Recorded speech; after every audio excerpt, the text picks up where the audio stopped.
Throughout the ages, artificial light has let people extend the convenience of daylight long after the sun goes down. Fluorescent tubes are more energy efficient than light bulbs. That's probably why they've become a fixture, so to speak, in stores, factories, and offices.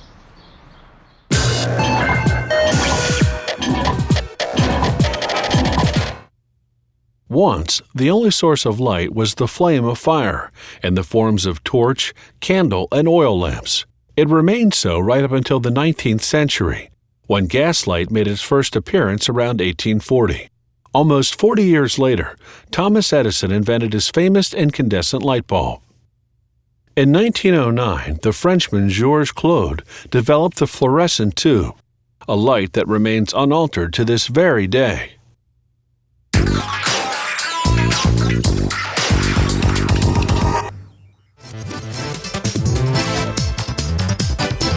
Did you know that mercury allows us to see in the dark? The production of fluorescent lamps is highly complex. The fabrication process starts with glass tubes that have been meticulously cleaned with warm water to remove dirt and impurities.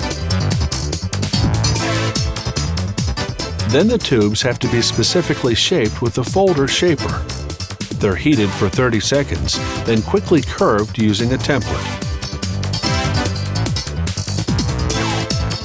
This automated machine can bend 14 tubes a minute.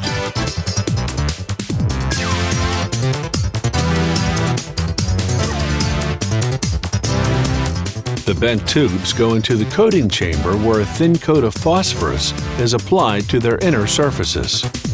Phosphorus produces light by transforming ultraviolet photons generated by the ionization of mercury. The surplus phosphorus is removed from the ends of the tube to facilitate sealing. They now move to the electrical components.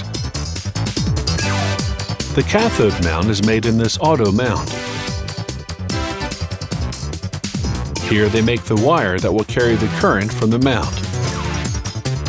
The wire carrying the current is shaped. And here the wire is heated. This prepares it for the next step. It's essential to prevent the cathode coating from spreading to the prongs. The filaments are inserted into their mounts. The emissive substance plays a crucial role. When heated, it emits electrons, which participate in producing light. The emissive substance is actually this liquid. The wiring mount is transferred from the auto mount to the sealing machine. At this stage, the wiring mount and the glass tube are joined. Sealing is done at a very high temperature.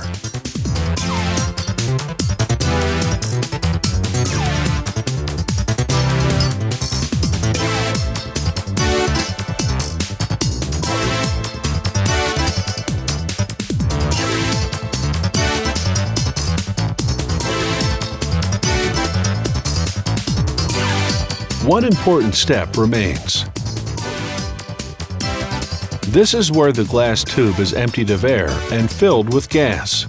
This machine also decarbonizes the tube and introduces the drop of mercury, essential for producing light. Once the very tiny drop of mercury is injected into the tube, the fluorescent lamp is almost completed.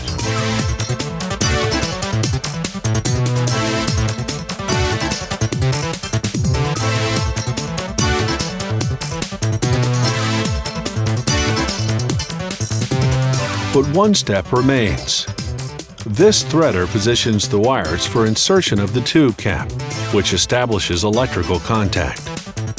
The tube cap is placed into position in preparation for sealing. The cap must be securely attached and installed in a watertight manner to eliminate any risk of leaking. The capper permanently seals the cap onto the tube, and it's all finished.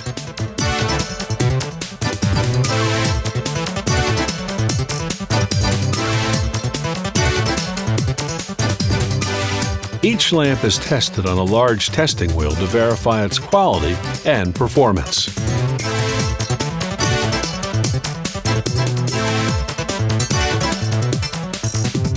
Once the meticulous inspection is over, the fluorescent lamps are carried to the packaging department.